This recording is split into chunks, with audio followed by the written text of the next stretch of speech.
Boleh ya? A'udzubillahi minasyaitonirrajim. Bismillahirrahmanirrahim. Alhamdulillahirabbil alamin, nahmaduhu wa nasta'inuhu wa nastaghfiruh. Wa na'udzu billahi min syururi anfusina wa min sayyiati a'malina. Wa man yahdihillahu fala mudilla lahu wa man yudlil fala hadiya lahu.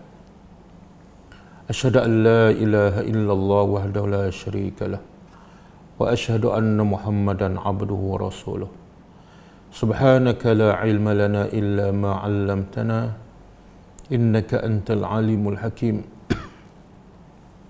Allahumma 'allimna ma yanfa'una wanfa'na bima 'allamtana wa zidna ilma. Allahumma ati anfusana taqwaha wa zakkiha anta khairu man zakkaha anta waliyuha wa maulaha. Rabbi yassir wa la tu'assir, Rabbi tammim bil khair, amma ba'du.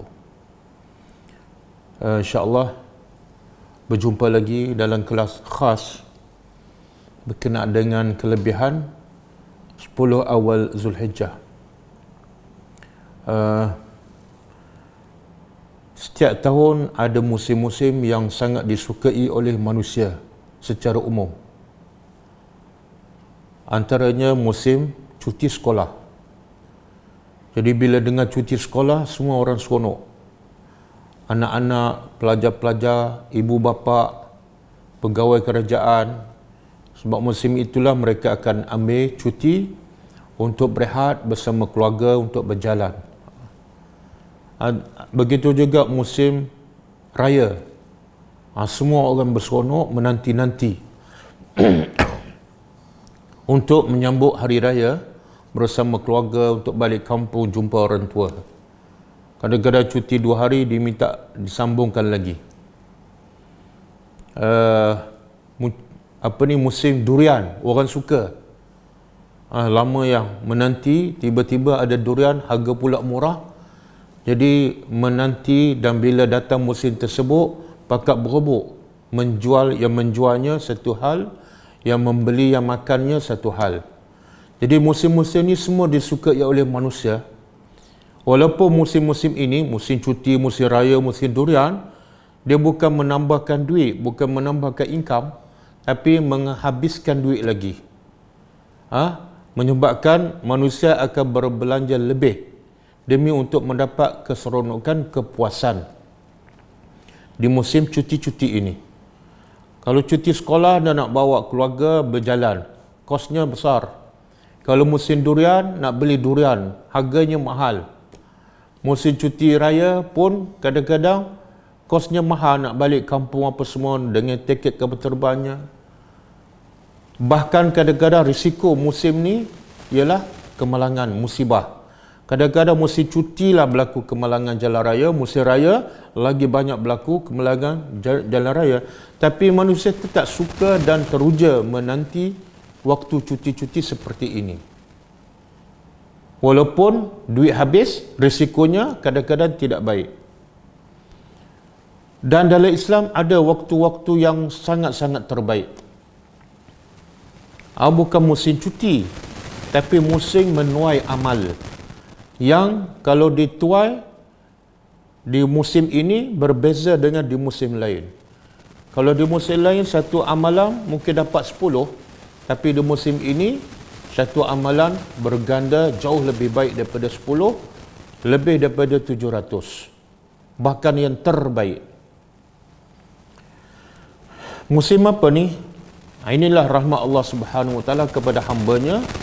Allah sangat tahu bahawa hamba-Nya sangat lemah, sangat banyak buat dosa, sangat sedikit amalannya, sangat mudah tertipu dengan dunia, dengan tipu daya syaitan. Maka Allah, rahmat Allah ialah Allah nak bantu hamba-hambanya supaya masa yang mereka lalai, masa yang banyak mereka lakukan dosa, masa yang amalan tu tak bergandanya tak melampau, maka Allah jadikan satu musim, bukan satu musim, ada beberapa musim untuk hamba-Nya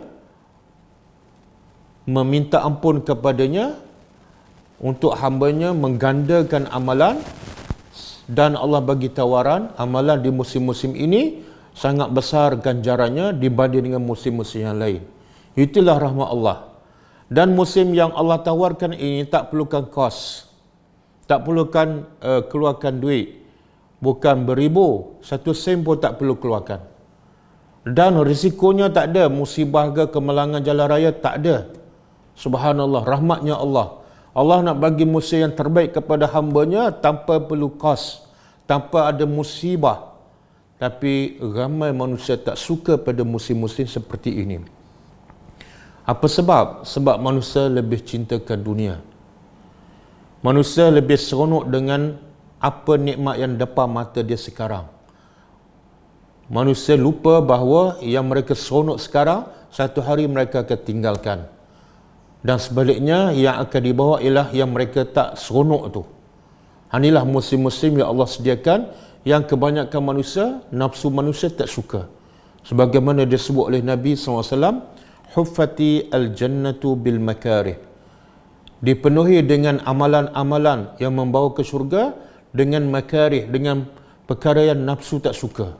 Solat, zikir, baca Quran, walaupun tawarannya, pahalanya berganda, berlipat kali ganda, tapi nafsu tetap tak suka. Walaupun tidak ada kos. Wa huffatin nar bisyahawat. Dan sebaliknya dipenuhi dengan amalan-amalan yang membawa ke neraka, amalan itu disukai pula oleh nafsu. Musim raya, musim bercuti, musim berjalan, musim durian. Nafsu suka, walaupun terpaksa habiskan duit, walaupun kadang-kadang risikonya boleh mencederakan, kadang-kadang boleh membawa kepada kematian. Itulah tabiat manusia. Jadi sayangnya Allah pada kita, Allah sediakan musim bulan Ramadan supaya manusia mudah beramal soleh kepada Allah, kembali kepada Allah dengan bertaubat, dan Allah sediakan malam Lailatul Qadar. Di bulan itulah Allah tutup pintu neraka, Allah buka pintu syurga, Allah rantai syaitan. Sayangnya Allah kepada hamba-Nya. Habis bulan Ramadan, ada satu lagi musim yang sebenarnya kelebihannya lebih besar daripada bulan Ramadan. Dan ramai manusia tidak tahu.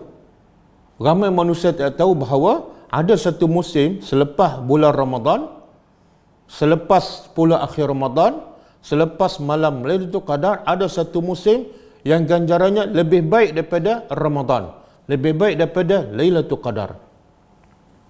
Tapi ramai yang tak sedar. Ramai melalui musim-musim ini, musim yang ganjaran pahalanya berlipat kali ganda dan Allah sangat suka beribadat di musim ini, ramai manusia berlalu seperti tidak ada apa-apa. Alangkah ruginya manusia bila manusia jahil agama. Alangkah rugi manusia bila manusia meletakkan cinta dunia sebagai nombor satu dalam hidupnya, mendahulukan nafsu lebih daripada mendahulukan akal. Maka manusia akan melalui bulan-bulan, musim-musim yang ganjarannya berlipat kali ganda tanpa berebut dan melakukan apa-apa kebaikan. Musim ini ialah musim awal 10 awal Zulhijjah. 10 awal Zulhijjah.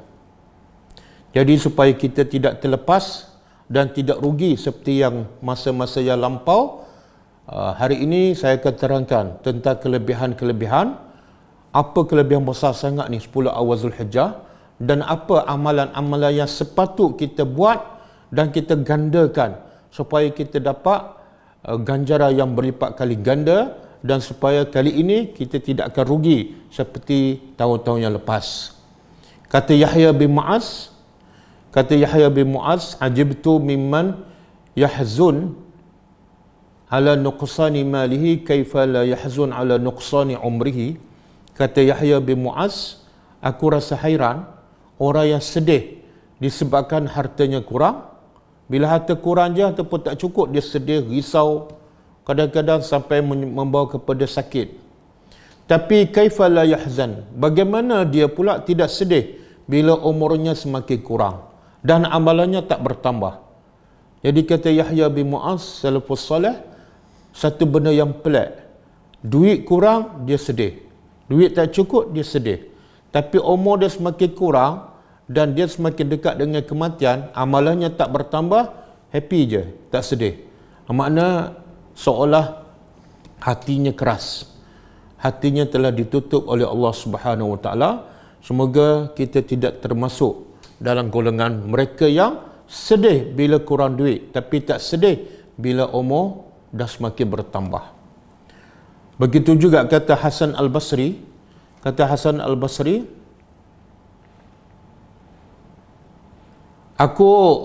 Hasan Al-Basri ni salafus salih tabi'in. Dia sempat dengan beberapa orang sahabat. Dia kata, aku telah sempat dengan beberapa ramai para sahabat ataupun beberapa kaum, kana ahaduhum ashahhu ala umrihi minhu ala dirhamihi. Maksudnya, aku sempat jumpa beberapa kaum, beberapa orang, iaitu di kalangan para sahabat Nabi sallallahu alaihi wasallam, yang mana mereka ini lebih kedekut terhadap masanya daripada kedekut duitnya. Tengok kefahaman para sahabat ni. Sahabat lebih kedekut masa umurnya daripada kedekut duit. Maksudnya apa? Jadi kalau nak bagi duit ni sahabat tak kedekut, bagi je. Tapi kalau nak bagi masa untuk benda yang sia-sia, sahabat sangat kedekut. Nampak dia bersembah kosong, terus dia bangun. Kedekut dengan masa untuk dibuangkan sia-sia. Itu sifat orang bertakwa. Sifat orang yang faham agama, sifat orang yang cinta akhirat. Dia sangat kedekut nak buang masa kepada sia-sia, bersembang kosong, buka WhatsApp sampai 1 jam, buka Instagram, buka Facebook sampai 1 jam. Oh tak ada, ini bukan budaya orang yang bertakwa, bukan budaya para sahabat Nabi. Saya ulang, orang yang bertakwa, yang paling utama para sahabat Nabi, sangat lebih kedekut nak buang masa dia kepada perkara yang tak berfaedah daripada nak bagi duitnya. Maknanya kalau orang nak duit dia, daripada nak buang masa dia rela dia bagi duit daripada masa dia terbuang sia-sia. Kita pula terbalik. Kebanyakan kita terbalik. Kita lebih kedekut nak bagi duit, tapi masa kita bagi pada orang sia-sia. Bersembang kosong 1 jam, buka internet setengah jam, senang-senang je kita bagi masa kita. Sebab kita tidak faham nilai masa di sisi Allah Subhanahu Wa Taala, sehingga Allah bersumpah wal asri, demi masa semua manusia rugi. Okey, jadi sekarang saya nak sebut tentang kelebihan 10 awal Zulhijjah. Apa kelebihannya?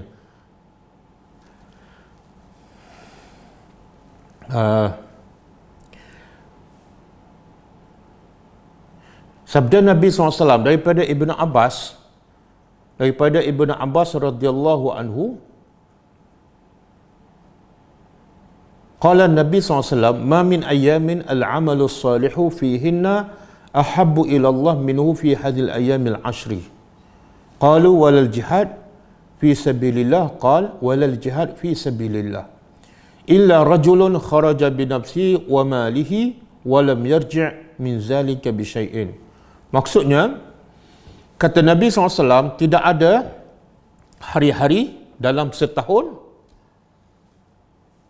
al-amalus salih, yang amal salih pada hari tersebut ahabba ilallah, paling disukai oleh Allah.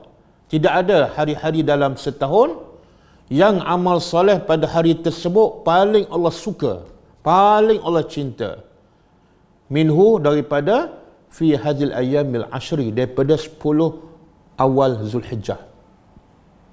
Apa maksud tu?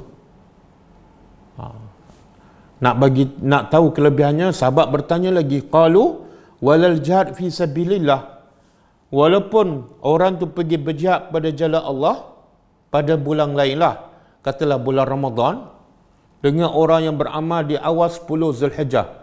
Sahabat tanya Nabi, adakah beramal di 10 awal Zulhijjah tetap lebih baik daripada pergi berjihad pada jalan Allah, nak menegakkan agama Allah di bulan lain? Nabi kata, ya.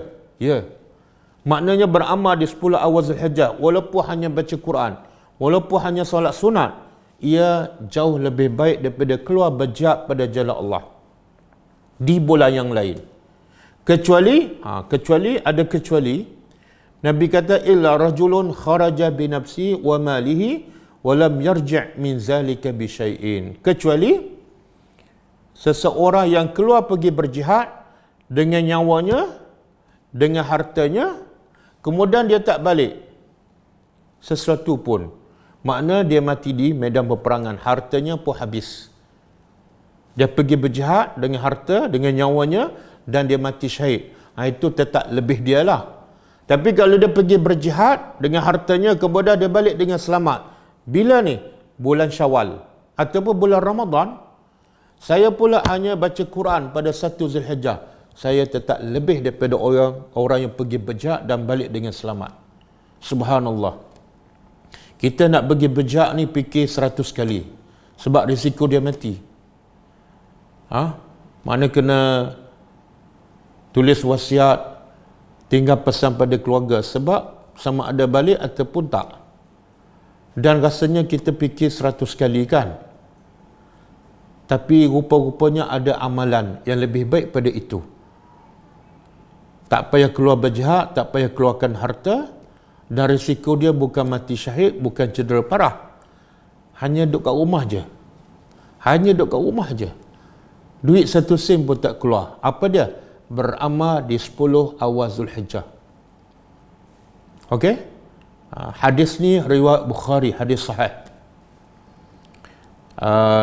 Dan satu lagi hadis yang maksud dia lebih kurang sama, daripada Ibnu Abbas juga radhiyallahu anhuma, daripada Nabi SAW qala, baginda bersabda, ma min amalin azka indallah, tidak ada amalan yang paling suci di sisi Allah.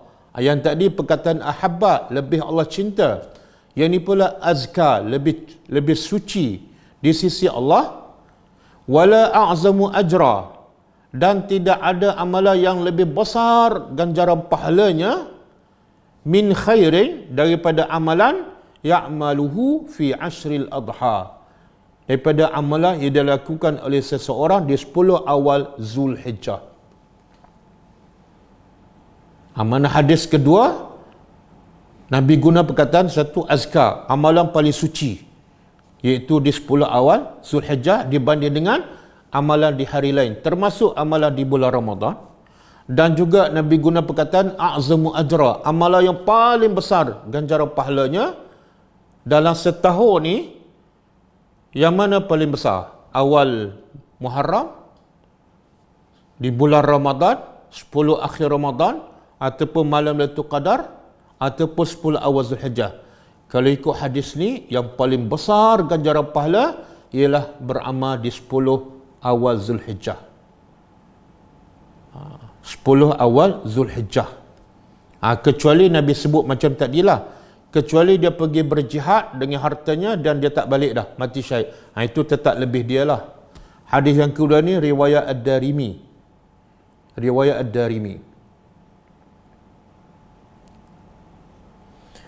Jadi kata sebahagian besar ulama mengatakan bila dibandingkan antara 10 awal Zulhijjah dengan 10 akhir Ramadan, yang mana lebih baik? Ada ulama mengatakan 10 awal Zulhijjah lebih baik daripada 10 akhir Ramadan. Sebab hadis ni Nabi kata afdal paling baik, a'zamu ajra paling besar pahalanya, ahabba ilallah paling Allah suka, azka paling suci. Jadi sebahagian ulama kata dalam setahun amalan yang paling baik bukan di 10 akhir Ramadan tapi di 10 awal Zulhijjah. Dan ada sebaliknya, ada pendapat yang kedua mengatakan antara 10 awal Zulhijjah dengan 10 akhir Ramadan, 10 akhir Ramadan lebih baik. Kenapa? Sebab pertama malam 10 akhir Ramadan ada satu malam yang Lailatul Qadar khairum min alfi syahrin, iaitu satu malam yang lebih baik daripada 1000 bulan. Kemudian ulama juga mengatakan 10 akhir Ramadan lebih baik sebab Allah bersumpah dalam surah Al-Fajr, wal fajri wa layalin ashr, demi waktu fajar dan malam-malam yang 10. Allah sebut malam. Jadi bila Allah sebut malam, sebahagian ulama kata malam tu refer kepada 10 malam Ramadan. 10 akhir malam Ramadan. Bukan 10 awal Zulhijjah. Jadi ulama berbeza pendapat. Kalau ikut hadis yang secara zahir, ialah 10 awal Zulhijjah adalah yang terbaik. Dalam setahun 360 hari ataupun 365 hari, yang paling baik, yang paling afdal, yang paling Allah suka beramal ialah ni, di 10 awal Zulhijjah, yang insya-Allah akan bermula pada 22 Julai. Akan bermula 22 Julai. Hari apa? Selasa, Rabu ke Khamis? Ready ya? Standby ya? Mulai daripada sekarang bersedia. Jangan tak beramal, beramal juga. Tapi bila masuk juga 22 Julai, 1 Zulhijjah, gandakan. Kalau hari ni kita baca Quran satu muka surat, masuk 22 Julai, bacalah 2, 3, 4 muka surat. Sebab pahalanya berganda dan Allah paling suka. Kalau sekarang kita solat witir 1 rakaat, masuk 22 Julai, gandakan jadikan 3 ataupun 5. Kalau sekarang kita solat duha 2 rakaat, maka bila masuk 12 Julai, solatlah 4 rakaat. Gandakan. Zikir pun sama. Okey. Kenapa 10 awal Zulhijjah ni sangat besar kelebihan beramal padanya? Kalau orang tanya, apa sebab ni 10 awal Zulhijjah sangat besar kelebihannya? Okey, sebabnya, jawapannya, pertama, sebab Allah bersumpah. Allah bersumpah dengan 10 awal Zulhijjah ni. Jadi kalau Allah bersumpah, mana benda tu besar, bukan kecil. Allah bersumpah dengan wal asri demi masa, wal fajri demi waktu fajar, wal duha demi waktu duha. Makna benda tu sangat besar dan penting. Jadi 10 awal Zulhijjah Allah bersumpah dalam ayat mana ni? Dalam surah Al-Fajr. Surah Al-Fajr. Ayat ni bermula dengan a'udzubillahi minasyaitonirrajim, wal fajri demi waktu fajar, walayalin ashri dan layalin malam-malam ashri 10. Jadi Allah bersumpah dengan dua. Satu, waktu fajar. Sebab fajar ni petanda bahawa Allah masih sayang pada kita. Allah nak kita hidup lagi. Bila tengok waktu fajar. Di waktu fajar juga bermulanya solat yang terbaik, iaitu solat subuh. Waktu fajar juga bermulanya puasa. Siapa yang nak puasa, bila masuk waktu fajar, permulaan kepada puasanya. Waktu fajar juga menunjukkan amalan yang terbaik, iaitu solat sunat 2 rakaat fajar, lebih baik pada dunia dan segala isi. Maka Allah bersumpah dengan fajar. Yang kedua, Allah bersumpah dengan walayalin ashri, dan demi malam-malam yang 10. Malam-malam yang 10 ni apa maksud? Adakah 10 akhir Ramadan ataupun 10 awal Zulhijjah? Dengar, kata Ibnu Abbas, seorang sahabat Nabi yang terkenal sebagai ahli tafsir, bahkan Nabi berdoa kepadanya masa dia kecil, Allahumma faqihu fid din. Ya Allah, berilah kefahaman agama yang mendalam kepada Ibnu Abbas, Abdullah bin Abbas. Jadi pendapat Ibnu Abbas, juga pendapat Ibnu Zubair, Abdullah bin Zubair, seorang sahabat Nabi, dan pendapat ulama lain, tabi'in seperti Mujahid, dan ramai lagi ulama daripada Salaf dan Khalaf, layalin ashri ialah 10 awal Zulhijjah. Layalin ashri, kalau ikut pendapat sebahagian para sahabat seperti Abdullah bin Abbas, Ibnu Zubair, dan juga ulama Salaf dan Khalaf, layalin ashri ialah 10 awal Zulhijjah. Jadi itu sebab pertama. Kenapa beramal di 10 awal Zulhijjah? Kenapa beramal di 10 awal Zulhijjah sangat besar ganjarannya? Satu, sebab Allah bersumpah dengan 10 awal Zulhijjah dalam surah Al-Fajr. Sebab kedua, Nabi SAW sendiri bersaksi. Nabi sendiri bersaksi bahawa tidak ada amalan-amalan yang paling baik, yang paling Allah suka, yang sangat besar ganjaran pahala melainkan beramal di 10 awal Zulhijjah. Nabi sendiri bersaksi. Dan Nabi ma yantiqu anil hawa. Nabi tak pernah bercakap daripada hawa nafsu. In huwa illa wahyun yuha. Melainkan wahyu daripada Allah Subhanahu wa taala. Dua. Yang ketiga, Nabi menggalakkan kita beramal pada 10 awal Zulhijjah. Kalau orang sehebat Nabi galakkan beramal, pasti benda itu terbaik. Nabi tak pernah menggalakkan benda yang tak baik. Itu sebab yang ketiga. Sebab yang keempat, Nabi menyuruh kita bertasbih, bertahmid dan bertakbir khas untuk 10 awal Zulhijjah. Dalilnya hadis riwayat Ahmad daripada Abdullah bin Umar radhiyallahu anhuma daripada Nabi SAW, ma min ayyamin, tidak ada hari-hari a'zamu indallah, yang paling besar di sisi Allah, wala ahabba ilaihi, dan tidak ada amalan yang paling disukai oleh Allah, al-amal fihin, yang kalau beramal pada hari tersebut, min hadhil ayyamil ashri, daripada beramal di 10 awal Zulhijjah ni. Tidak ada. Kemudian Nabi sambung apa? Fa aksiru fihinna minat tahlil wat takbir wat tahmid. Nabi galakkan, maka bukan setakat Nabi bagi tahu kelebihan, tapi Nabi bagi tahu amalan apa yang patut kita buat. Nabi kata perbanyakkan tahlil, la ilaha illallah. Ini sunnah-sunnah Nabi yang ditinggalkan, sunnah-sunnah Nabi yang dilupakan sekian lama. Mak bapak kita tak buat, nenek moyang kita tak buat, dan kita sendiri pun ramai yang tak pernah buat. Apa dah? Perbanyakkan tahlil di 10 awal Zulhijjah. La ilaha illallah. Wat takbir, dan Allahu Akbar. Perbanyakkan. Wat tahmid, dan tahmid. Tahmid ialah walillahil hamd. Lafaz dia macam ni. Nanti saya akan sebut, tapi saya sebut dulu. Allahu Akbar, Allahu Akbar, la ilaha illallah, Allahu Akbar, walillahil hamd. Nanti saya akan sebut detail amalan-amalan yang sepatut kita buat di 10 awal Zulhijjah. Nabi kata apa? Perbanyakkan, bukan sekali-sekala. Mana kalau hari biasa kita zikir juga la ilaha illallah, Allahu Akbar, walillahil hamd. Tapi bila masuk je 22 Julai, kita lagi banyakkan Allahu Akbar, Allahu Akbar, la ilaha illallah, wallahu akbar, walillahil hamd. Perbanyakkan. Bahkan sahabat masuk je 1 Zulhijjah, mereka bertakbir di mana-mana, di pasar, di jalan raya, jalan nak pergi ke masjid, mereka bertakbir, dan orang lain pun sama-sama bertakbir. Itu sunnah Nabi yang dah dilupakan.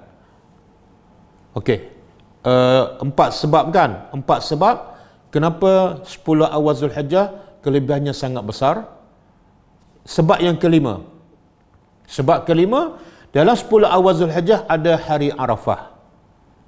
Ini sebab-sebab yang menjadikan 10 awal Zulhijjah terbaik. Sebab kelima, dalam 10 awal Zulhijjah ada hari Arafah. Dan hari Arafah adalah hari yang terbaik kita berdoa. Hari Jumaat Haji wukuf di Arafah, dan kita di sini pun digalakkan berdoa, dan doa ketika itu mustajab. Dan juga hari Arafah digalakkan berpuasa. Ini termasuk package kelebihan 10 awal Zulhijjah, iaitu kelebihan berpuasa pada hari Arafah pada 9 Zulhijjah. Kelebihannya apa? Siapa berpuasa pada 9 Zulhijjah, iaitu hari Arafah, bagi orang yang tidak melakukan haji, kelebihannya Nabi kata diampunkan dosa yang lepas setahun, dan dosa yang akan datang setahun, 2 tahun. Puasa 1 hari tak sampai 10 jam kan, tapi dosa yang diampunkan 360 hari kali 2. Dosa dilakukan 24 jam setiap hari selama 2 tahun terpadam hanya dengan puasa 1 hari. Itu kelebihan puasa 9 Zulhijjah. Sebab yang keenam, dalam 10 Zulhijjah ni, 10 awal Zulhijjah, ada ibadat yang besar, iaitu ibadat haji dan juga ibadat korban. Ini semua package menjadikan 10 awal Zulhijjah terbaik dibanding dengan hari-hari yang lain. Okey. 6 sebab. Kemudian apa amalan? Amalan yang patut kita lakukan di 10 awal Zulhijjah. Pertama puasa. Puasa. Disunatkan berpuasa berapa hari? 9 hari. 1, 2, 3, 4, 5, 6, 7, 8, 9. 10 tak boleh sebab 10 hari Raya Aidil Adha haram berpuasa. Jadi soalan, Nabi puasa tak 1 hingga 9? Tak, Nabi tak puasa. Dia sunnah Nabi ni ada sunnah fi'liyah, sunnah perbuatan. Ada sunnah qauliyah, sunnah kata-kata. Nabi kata, Nabi mengiyakan, tapi Nabi tak buat, maka ia adalah sunnah juga. Sama seperti puasa Nabi Daud. Bila ada orang puasa, bila ada sahabat nak puasa setiap hari, Nabi kata kalau kamu nak puasa setiap hari, jangan. Tak boleh. Kalau nak puasa juga banyak, puasalah Nabi Daud, iaitu selang sehari. Tapi Nabi tak puasa. Kalau kita puasa Nabi Daud selang sehari, sunnah tak? Ya, sunnah. Walaupun Nabi tak buat, tapi Nabi mengiyakan. Sama ada sunnah qauliyah ataupun sunnah takririyah, pengakuan Nabi SAW. Jadi tak salah kita puasa 1 Zulhijjah sampai 9 Zulhijjah. 9 hari berturut-turut. Tak salah. Apa dalil? Dalilnya Nabi kata tidak ada amalan soleh yang terbaik, yang paling Allah suka daripada beramal di 10 awal Zulhijjah. Nabi tak sebut apa amal soleh. Bila Nabi sebut amal soleh, dia merakumi semua sekali. Termasuk puasa, termasuk salat sunat, termasuk zikir, termasuk takbir, termasuk baca Quran, termasuk sedekah. Semua sekali. Okey? Jadi kalau tak boleh, tak mampu nak puasa setiap hari, puasa Nabi Daud selang sehari. Puasa 1 hari bulan, kemudian 3, kemudian 5. Kalau tak mampu juga, puasalah Isnin dan Khamis dalam tempoh 9 awal Zulhijjah tu. Kalau tak mampu juga, puasalah 9 Zulhijjah. Paling kurang. Ini kalau tak puasa juga 9 Zulhijjah, memang ditakuti hatinya telah tertutup. Sebab tawaran Allah, rahmat Allah begitu besar. Kamu buat dosa 2 tahun, setiap hari, 24 jam. Aku akan ampunkan dosa tu, cuma aku minta kamu puasa 1 hari je. Kalau itu pun kamu tak buat, memang kamu orang yang keras hati, orang yang hati dah mati. Saya ulang, puasa yang terbaik ialah 1 hingga 9 Zulhijjah. Kalau tak mampu juga selang sehari, 1, 3, 5. Kalau tak mampu juga, pastikan puasa Isnin Khamis dalam tempoh 10 Zulhijjah. Kita puasa Isnin Khamis dalam tempoh 10 Zulhijjah, tak sama kita puasa Isnin Khamis sekarang, tak sama. Yang ni Allah suka, tapi Isnin Khamis di 10 Zulhijjah lagi Allah suka dan ganjarannya lagi besar. Boleh? Jadi kalau tak mampu juga Isnin Khamis, paling kurang jangan tinggal puasa 9 Zulhijjah. Set tarikh tu. Jangan batalkan semua, nak pergi jalan mana ke, nak kenduri ke apa ke. 9 Zulhijjah pastikan puasa. Semoga dosa kita setahun yang lepas dan setahun yang akan datang diampunkan oleh Allah Subhanahu Wa Taala. Okey. Amalan kedua digalakkan di 10 awal Zulhijjah ialah bertakbir. Bertakbir. Macam mana takbirnya? Saya sebut tadi, boleh tulis Allahu Akbar, Allahu Akbar, La ilaha illallah, Wallahu Akbar, Walillahil hamd. Saya tulis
Okey.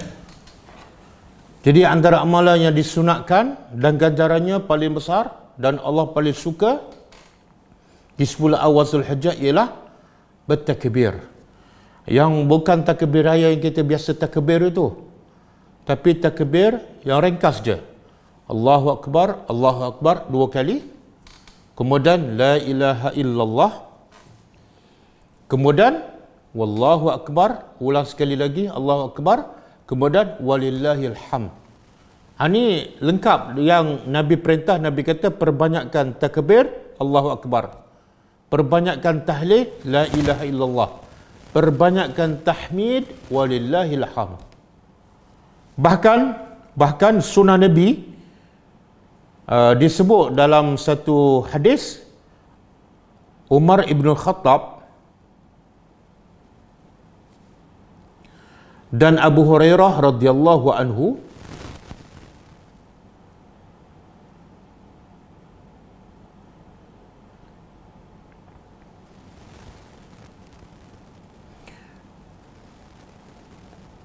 Umar ibn Khattab dan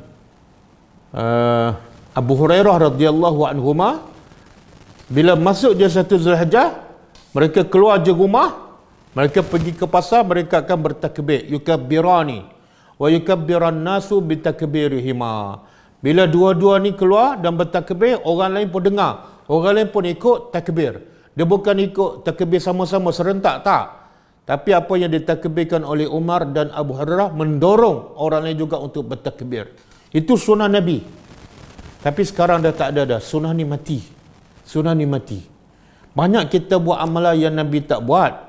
Dan amalan yang Nabi buat, kita tak buat, bahkan dah mati pun sunnah Nabi.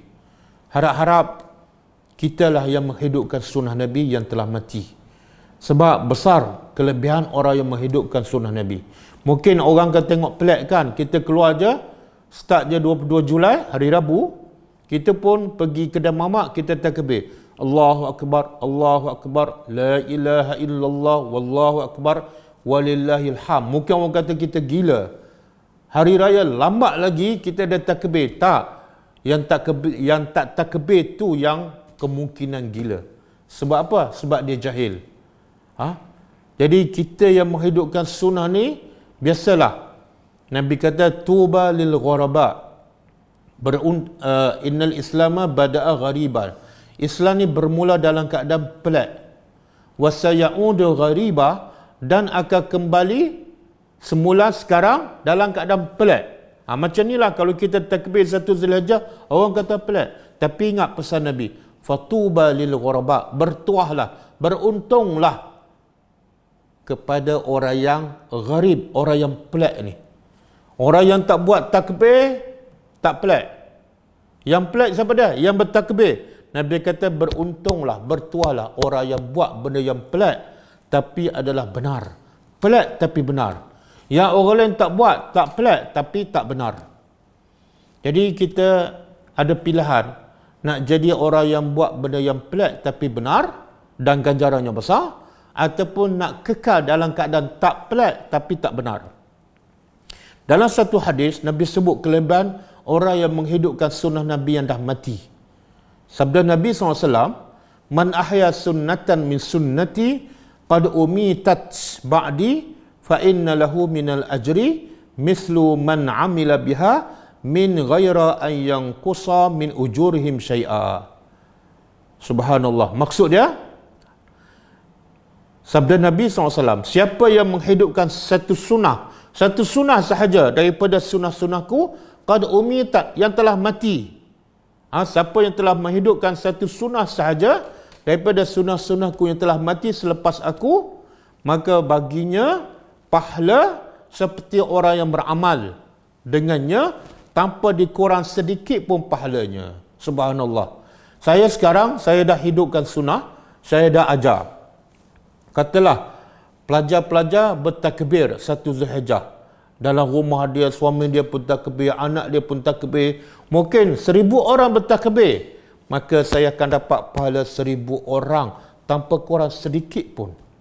Subhanallah, besarnya pahala. Jadi hidupkan sunnah Nabi. Kalau kita rasa segar nak takbir kat luar, paling-paling kurang takbir dalam rumah.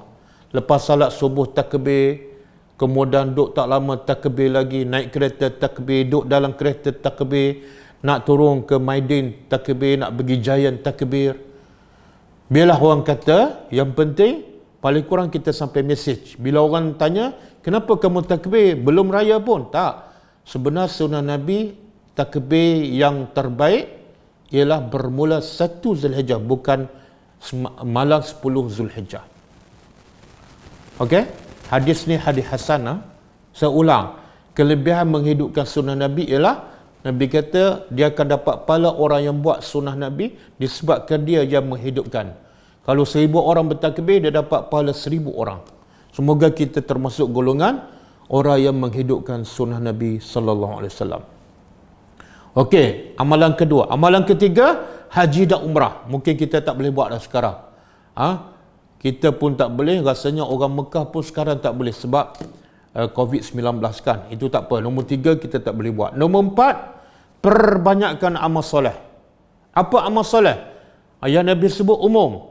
Zikir, baca Quran, sedekah, buat baik pada mak bapak, ziarah orang sakit, iringi jenazah, pergi berdakwah, suruh orang buat yang makruh, cegah orang buat yang mungkar.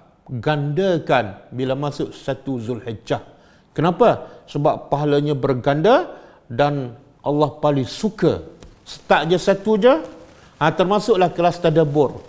Kelas tadabbur Allah suka, sekarang Allah suka, tapi bila masuk 1 Zulhijjah ada kelas, lagi Allah suka dan ganjaran pahala mendengar kelas, mendengar ilmu ketika itu lagi besar pahalanya dan lagi Allah suka.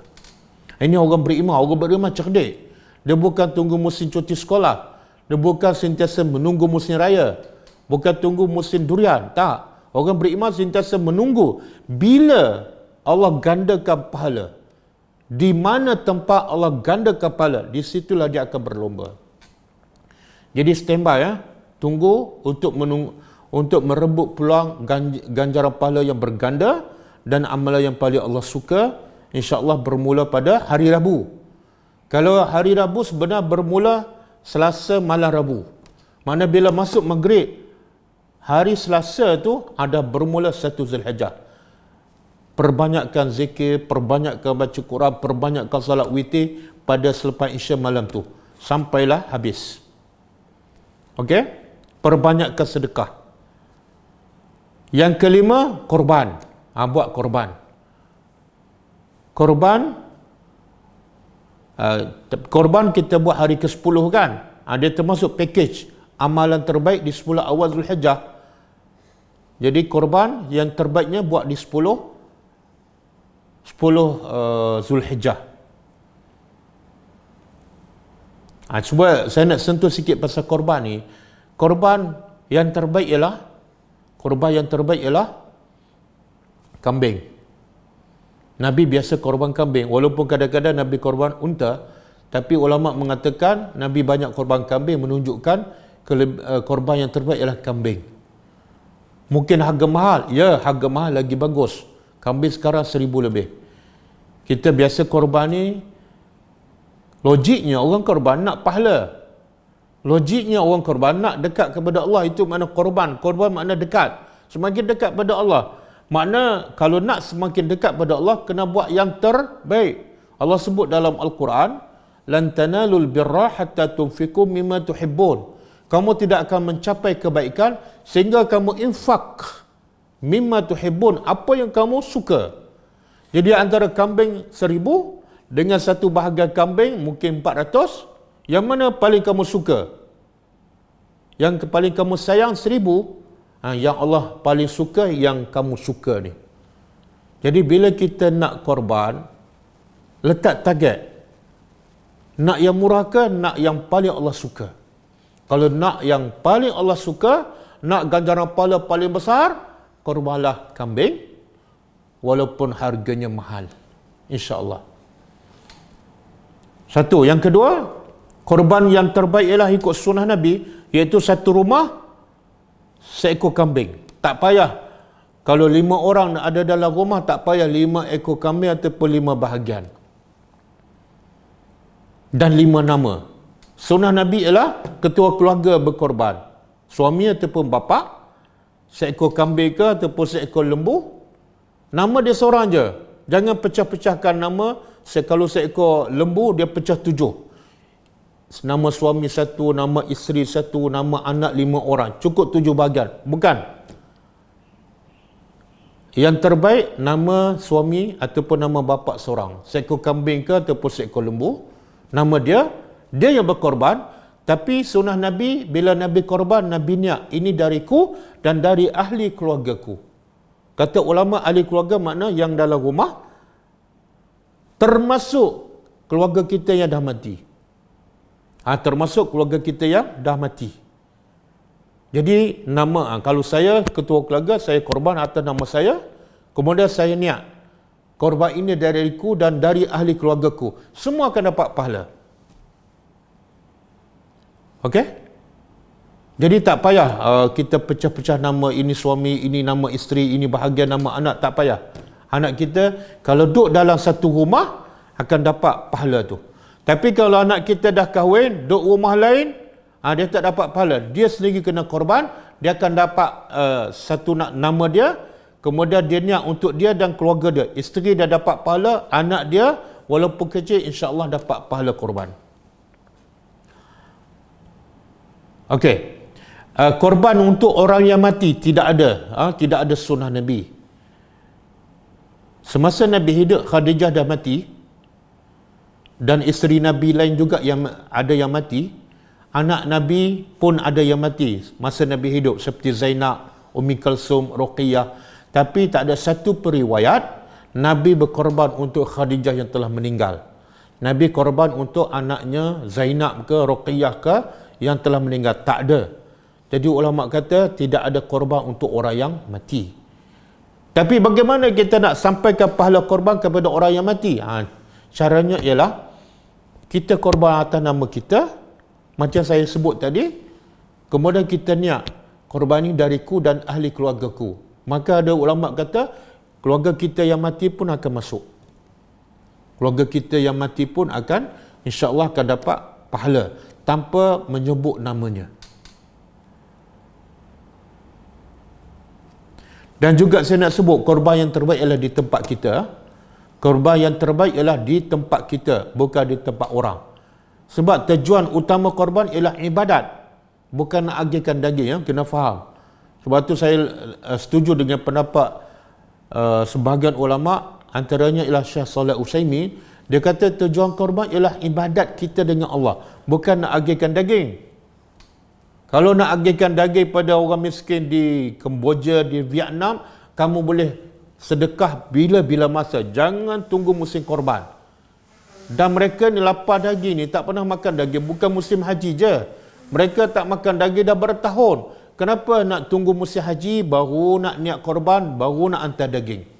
Korban adalah amalan ibadat kita yang sepatutnya kita buat di sini mengikut sunnah Nabi. Nabi dan para sahabat korban di tempat sendiri. Satu. Yang kedua, korban tempat sendiri banyak kelebihan. Pertama, sunnah korban ialah kita sembelih sendiri. Bagaimana Nabi sembelih sendiri. Kalau kita korban tempat orang, kita tak dapat kelebihan tu. Yang kedua, yang ketiga, kalau tak dapat sembelih sendiri pun, sunnah kita tengok binatang korban tu. Itu pun sunnah. Kalau sembelih di korban di negeri orang, kita tak dapat lihat. Yang keempat, kelebihan keempat, korban di tempat sendiri, sunnahnya bila kita korban bagi 3. Satu bahagian untuk kita makan, satu bahagian untuk fakir miskin, satu bahagian untuk jiran sahabat andai kita yang mungkin dah kaya. Mereka tak perlukan daging tapi nak eratkan hubungan ukhuwah. Kalau kita korban tempat lain, yang tu kita tak dapat kelebihan. Kita tak tahu orang miskin mana dapat daging kita tak tahu kita sendiri pun tak dapat makan, dan nak bagi pada jiran pun tak boleh sebab kita korban di luar. Tapi kalau korban di tempat kita sendiri boleh sembelih ataupun boleh tengok, kita sendiri boleh agihkan daging pada orang miskin, kita tengok sendiri kesusahan dia dan dia pun rasa kasih sayang kita kepadanya, dan kita boleh bagi daging satu lagi bahagian kepada jiran kita, merapatkan lagi hubungan ukhuwah. Adapun alasan untuk bagi daging pada orang luar yang tak pernah makan daging, kalau betul kamu ikhlas, nak bantu mereka makan daging, bagilah musim lain. Dan nak bagi daging tak mesti musim korban, tak mesti daging korban. Jangan tunggu musim baru nak sedekah pada orang. Okey? Hukum korban, satu lagi saya nak sebut, bila kita korban Nabi kata jangan potong kuku dan jangan potong rambut. Ulama khilaf. Ulama beza pendapat. Ada kata haram potong. Siapa ni yang berkorban? Sebab itulah kalau ikut sunnah Nabi, yang korban tu bapa ataupun suami. Dia seorang je tak boleh potong kuku dan tak boleh potong rambut. Tapi kalau kita letak nama semua, seekor lembu, ada nama suami, ada nama anak. Semua yang ada nama, tak boleh potong kuku, tak boleh potong tangan, tak boleh potong rambut. Bila ni? Bermula daripada dia mula niat korban, sampailah korban dia disembelihkan. Kalau dia mula bayar 1 Zulhijjah, binatang korban dia disembelihkan 10 Zulhijjah, maka dalam tempoh 10 hari dia tak boleh potong rambut dan tak boleh potong kuku. Apa hukum dia? Pendapat paling kuat haram. Tapi pendapat yang ringan sikit dia kata makruh. Jadi terserah pada kita lah. Kalau tanya saya, untuk mengelakkan daripada dosa, jangan potong. Jangan potong kuku, jangan potong rambut. Siapa ni? Yang penama yang melakukan korban. Sahaja. Isteri dia tak ada nama, tak payah. Anak-anak tak ada nama, tak payah. Tapi mereka tetap dapat pahala korban. Okey. Daging korban yang bahagian kita boleh simpan, boleh masak, boleh makan. Bahagian orang miskin, sebaik-baik kita bagi daging mentah. Dia nak masak apa? Ataupun kalau kita nak masak, nak bagi yang dah masak pada mereka pun tak ada masalah.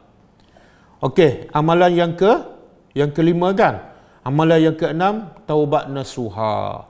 Sepatut taubat nasuha ni yang pertama ni. Taubat nasuha. Sebab apa? Sebab kalau kita tak bertaubat, hati kita keras. Bila hati keras, ini penghalang besar untuk kita melakukan amalan, apatah lagi nak gandakan amalan. Nak buat pun dah malas, apatah lagi nak ganda di 10 awal Zulhijjah, apa punca? Dosa. Jadi sebab tu saya kata, yang pertama sekali kena taubat nasuha daripada semua dosa-dosa kita, yang kecil ataupun besar. Ini yang memberatkan kita, yang menghalang untuk kita baca Quran banyak, untuk kita solat sunat banyak, untuk kita bangun malam. Penghalang besar dosa. Jadi bertaubatlah mulai daripada sekarang. Tinggalkan segala dosa yang kecil dan yang besar. Tinggalkan buang masa bersembang kosong. Tinggalkan. Ready, bersedia, bersihkan hati supaya masuk 1 Zulhijjah amalan solat kita berganda dan lancar. Lebih kurang 6. Tapi selain daripada tu, kita boleh tambah lagi nak bersedekah. Sedekah hari ni RM10 dengan sedekah hari Rabu akan datang, tak sama pahala dia. Kita senyum pada orang, jumpa orang senyum kan? Bila senyum, pahala dia sedekah. Senyum hari ini kepada orang, pahala dia tak sama dengan senyum pada hari Rabu nanti. Letak dalam kepala, mula daripada masuk maghrib hari Selasa, bermulalah amalan yang paling Allah suka, amalan yang paling besar pahalanya, amalan yang sangat suci, paling suci di sisi Allah Subhanahu wa taala, bahkan lebih besar daripada amalan berjihad pada jalan Allah sekiranya dia balik dengan selamat. Okey. Itu kesimpulan. Jadi saya nak ulang sekali lagi. Orang yang bodoh ialah orang yang biarkan masanya terbuang begitu sahaja, dan orang yang lagi bodoh ialah orang yang membiarkan masanya terbuang di waktu-waktu, di musim-musim yang amalannya pahala berganda, di waktu yang amalannya Allah paling suka, dia buat macam biasa aja. Ini orang paling bodoh. Ingat bila kita semakin panjang umur kita sebenarnya semakin pendek. Masa untuk kita beramal dah tak banyak dah. Tiba-tiba Allah bagi peluang untuk kita sempat dengan musim amalan yang berganda. Maka jangan lepaskan peluang ini. Bermula hari Rabu ni, insya-Allah perbanyakkan amalan, insya-Allah. Dan kita akan ada kelas akan datang hari Rabu. Hari Rabu ni insya-Allah 1 Zulhijjah. Jadi ramai-ramai follow kelas tadabbur. Sebab kelas hari Rabu ni ialah kelas 1 Zulhijjah, insya-Allah. Saya rasa cukup setakat tu. Ada soalan ke?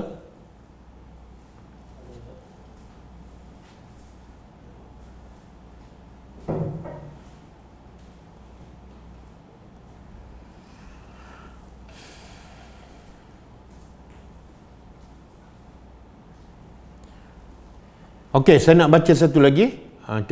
Cek soalan. Kata Abdullah bin Mas'ud, dengar seorang sahabat Nabi yang dijamin syurga. Apa kata Abdullah bin Mas'ud? Ma nadimtu ala syai'in nadmi ala yawmin gharabat syamsuhu naqasa fihi ajali wa lam yazid fihi amali. Maksudnya apa? Kata Abdullah bin Mas'ud radhiyallahu anhu, tidak pernah aku menyesal. Sahabat Nabi pun menyesal. Apa yang dia menyesal ni? Sebab tak kaya ke? Sebab tak dapat duit hari itu ke? Bukan. Kata Abdullah bin Mas'ud, tidak pernah aku menyesal lebih daripada penyesalan aku terhadap satu hari di mana matahari terbit. Hari itu matahari terbit mana aku masih hidup. Bermakna umurku semakin pendek, ajal aku semakin dekat, tapi amalan soleh aku tidak bertambah. Maka kata Abdullah bin Mas'ud, itulah hari yang paling aku menyesal. Tengok fahaman sahabat.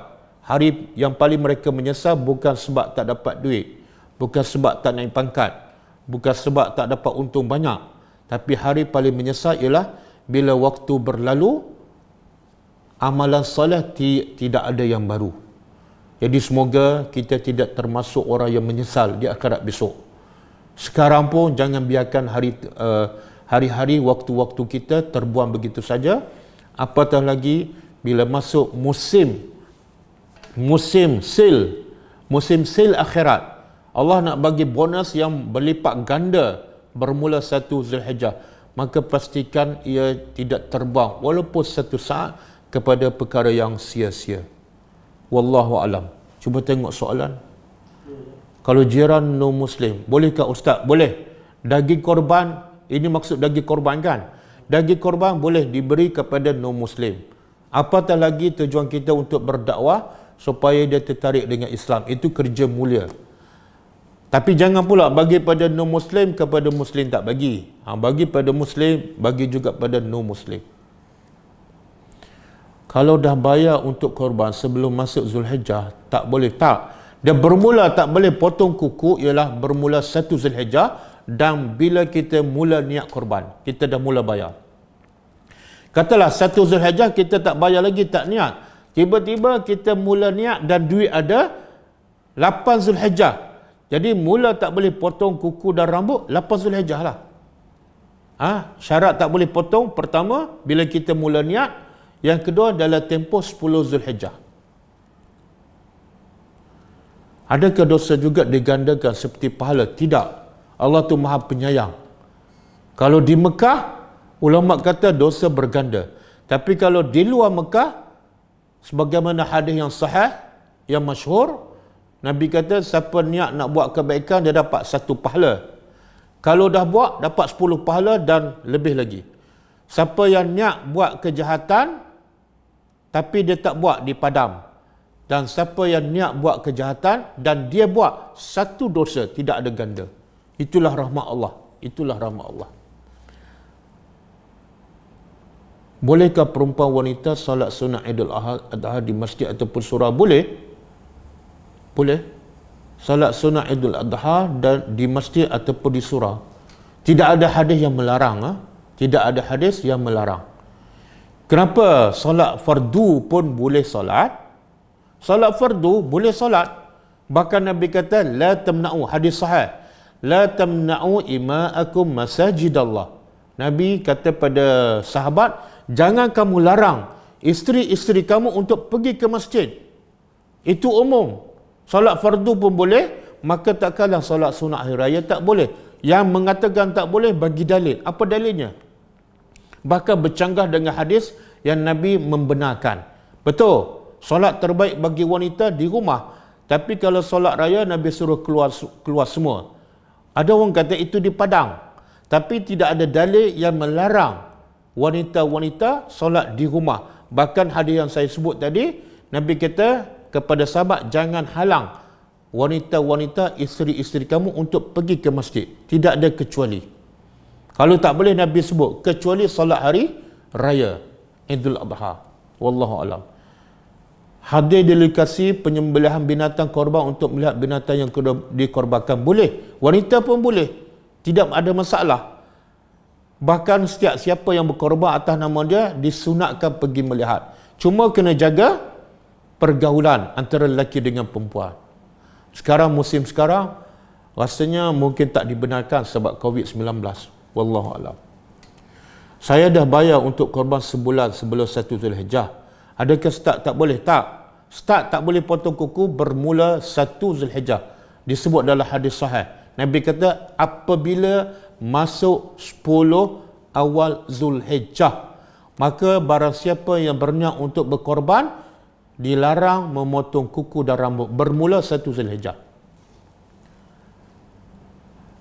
Bagaimana daging yang kita buat korban di kampung, kita balik bandar dan beri kepada jiran kita di bandar 2-3 hari.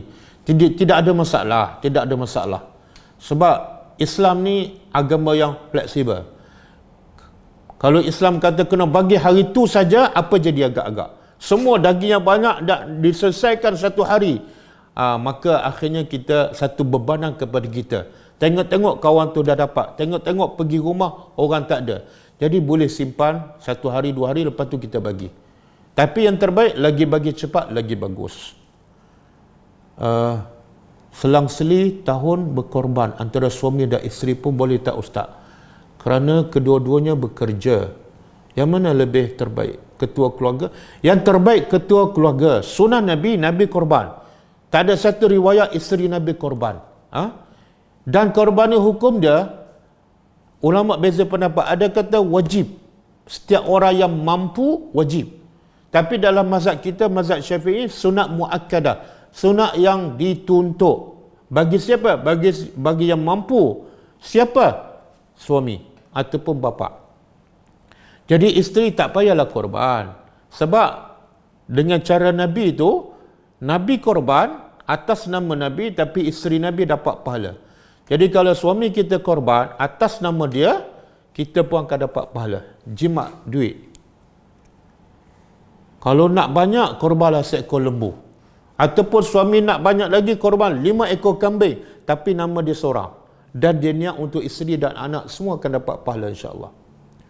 Tolong jelaskan prosedur nak buat taubat nasuha. Taubat nasuha, ulama sepakat syaratnya pertama tinggal dosa. Tinggal dosa dan menyesal. Kalau tak tinggal, tak panggil taubat. Ataupun dah tinggal tapi tak menyesal, senyum je. Tinggal dan menyesal. Yang kedua, berazam untuk tidak mengulangi lagi. Berazam, bersungguh-sungguh, berusaha untuk tidak ulang. Termasuklah jangan dekat dengan tempat maksiat tu. Jangan berkawan lagi dengan kawan yang mendorong kita untuk buat maksiat. Yang ketiga, ikhlas kerana Allah. Ada orang bertaubat tapi bukan kerana Allah. Sebab duit tak ada, dia pun tak merokok. Sebab sakit mulut, dia pun, mulai sekarang aku bertaubat daripada mengumpat. Itu bukan kerana Allah. Mesti betul-betul kerana Allah. Yang keempat, syarat bertaubat ialah mesti waktu taubat diterima. Maksudnya kalau dia bertaubat di waktu taubat tak diterima, tak akan diterimalah. Bila waktu taubat tak diterima? Bila nyawa sampai ke halkum. Masa tu taubat tak diterima. Walaupun syarat lain dah cukup. Ataupun bila matahari terbit daripada sebelah barat. Masa tu menangilah air mata darah, Allah tak akan terima taubat. Sebab itu waktu tak diterima.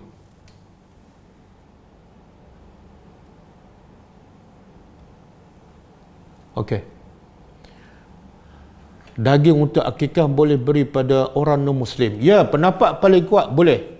Ada dalil lah, dalil iaitu kita boleh berbuat baik kepada non-Muslim secara umum. Surah sekejap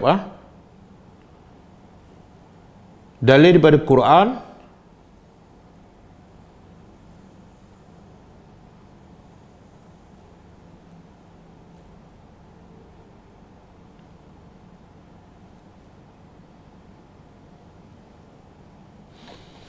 Okey, surah Al-Mumtahanah ayat 8 Surah Al-Mumtahanah ayat 8. Kata Allah, auzubillahi minasyaitonir rajim, la yanhaakumullahu 'anil ladzina lam yuqatilukum fid din. Allah tidak menghalang kamu 'anil ladzina, terhadap orang-orang yang lam yuqatilukum, yang tidak memerangi kamu dalam agama. Orang kafir tapi dia tak memerangi kamu. Dia kafir. Kafir ada dua. Satu kafir harbi, kafir yang memerangi orang Islam. Yang kedua kafir zimmi, kafir yang tidak memerangi kamu. Ini maksud ayat ni.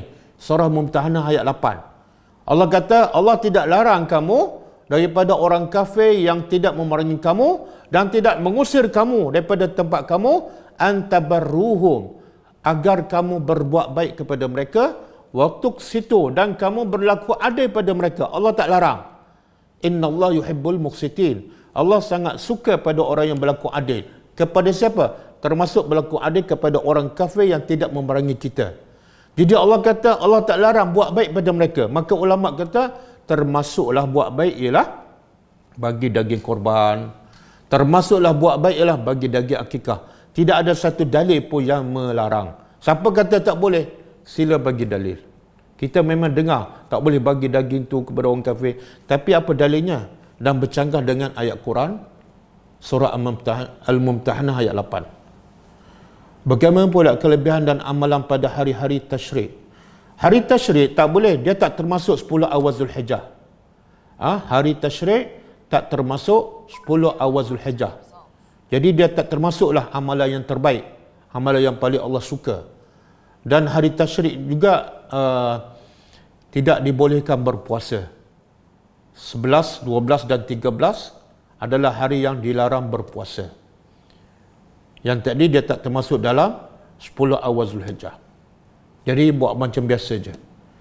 Bagaimana dengan puasa kita jika dapat jemputan pada tarikh-tarikh tersebut? Kita kalau dapat jemputan, kita pertama kita boleh bagi tahu tuan dia yang menjemput, minta maaf saya ada hal, saya minta uzur tak boleh datang. Kalau dia kata okey, tak payah pergilah, sebab 10 awal Zulhijjah bukan setiap bulan ada, sekali setahun je. Kita tak tahu, mungkin tahun depan kita tak sempat.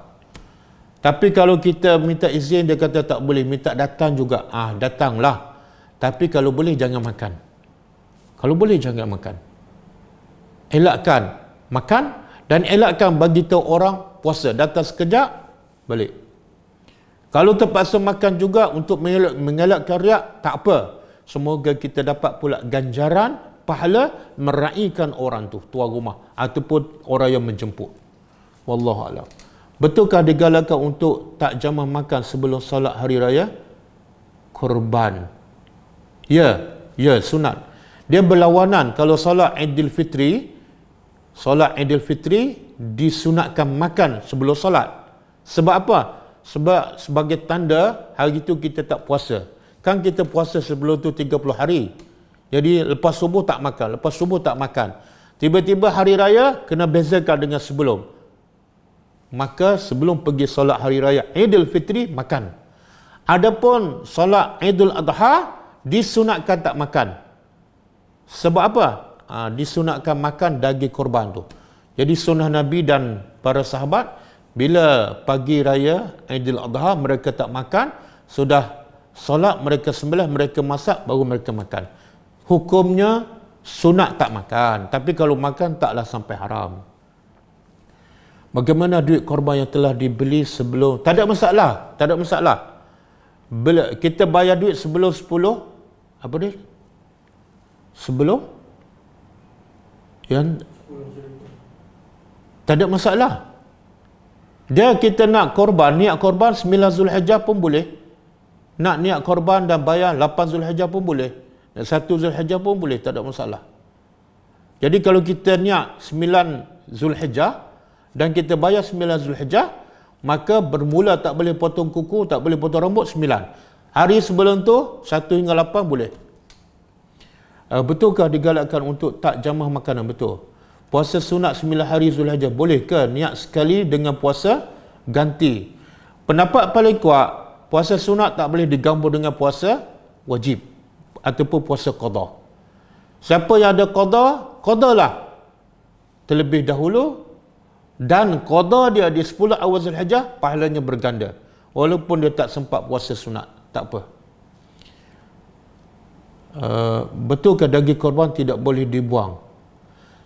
Tak, sebenarnya semua daging tak boleh dibuang, bukan daging korban je.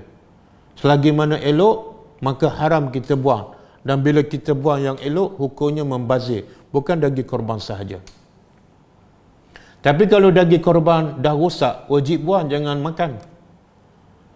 Okey, kalau anak yang dah bekerja nak bagi share duit dengan bapa untuk korban, boleh ke? Boleh, tak ada masalah. Cuma kalau anak tu, ini pendapat yang paling kuat lah. Satu rumah, satu korban. Kalau anak tu dah bekerja, tapi masih duduk dengan mak bapak dia, satu rumah, maka anak bagi duit kepada bapa korban, niat untuk dia dan untuk semua. Maka korban tu bapa dapat pahala, anak-anak pun dapat pahala. Tapi kalau anak tu dah berkahwin, duduk rumah lain, bapa niat korban, anak itu tak dapat. Sebab satu dah berkeluarga dan yang kedua duduk di rumah yang lain. Salam, kalau suami tak buat, boleh tak isteri? Boleh, tak ada masalah. Tapi kalau isteri nak buat, suami tak buat, baik bagi duit pada suami yang niat.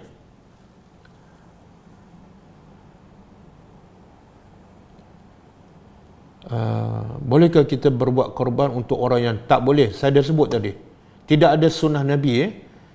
Tapi boleh tak orang meninggal dapat pahala korban yang kita buat? Boleh. Caranya apa? Korban atas nama kita. Kalau yang meninggal tu bapa kita ke ataupun anak kita ke, kita niat korban ini dariku dan daripada ahli keluargaku. Kata ulama, insya-Allah yang hidup keluarga kita pun dapat pahala, keluarga kita yang dah mati pun insya-Allah dapat pahala. Dia amalan ni untuk orang hidup je. Orang yang mati hanya layak dapat pahala saja. Dia tak boleh beramal dah.